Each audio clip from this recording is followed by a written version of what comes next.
tuwa katigulang. Siguro maghambal sila, agi lang sila. Kung may need sila, kinahanglan nila, okay lang. Ara, gid ang duwa katigulang. Always gid nagabulig sa ila. Pero sa kaibuturan sang tagipusoon, wala nila makilala gid kung ano kaayo sang duha katigulang. Kami nag-asawahay kami ni Banahon. Nagsugod kami sa among pamilya. Nga sa idalong sa ila payong maduha. Amo na nga ako nakilala ko gid kun ano kabuot kadako sang tagipusoon sang duha katigulang.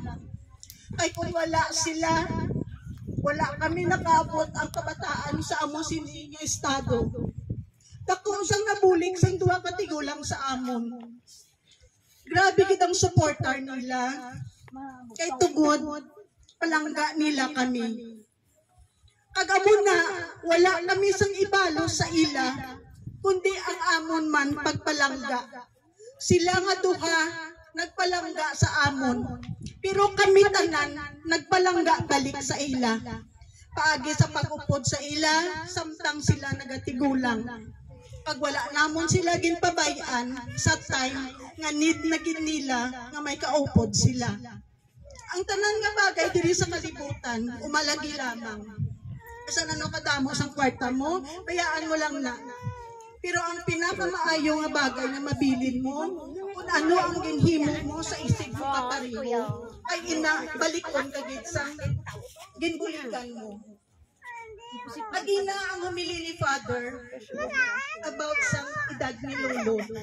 Sakto gid ang hambal sa pari na nakalabot si Lolo sa 96, sang 21 siya nag-97, kay tungod sang ila kaayo. Nagadugang ang edad sang tawo, kung ano ang ila ginahimo sa iban nga tawo. Gani, dako gid ang akon pasalamat kay nanay, kay sa imo man tatay, nga nag-upot ka sa amon pangabuhi, ginugdan mo gid kami, gagmay pang kabataan, basta nga nagdalagko na sila nakita mo kung paano sila nagdalagko. Kung paano kanila tatay amin ginpalangga. Ako bisan tapik lang ko sa inyo, ginpalangga ko kamo ni Nanay Gloria, kay tungod ginpalangga niyo man ako. Amo nang dako gid kay pasalamatan ko sa Ginoo. Ay kadako sa ila nagipusoon. Di wala ako sa gibalo sa ila, kundi amo lang ini sa time nga ila kami kinahanglan. Ara lang kami na sa ila tupad. Kay wala man kami sa ibalo sa ila, kay tungod hindi man nila ina ginahanglan. Ang kinahanglan nila, bisan mahambal ka lang kamusta, hay, ano na ba tiyag mo?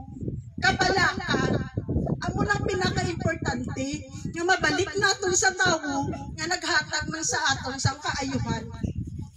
Gani ako, kapasalamat kita ko sa Diyos, na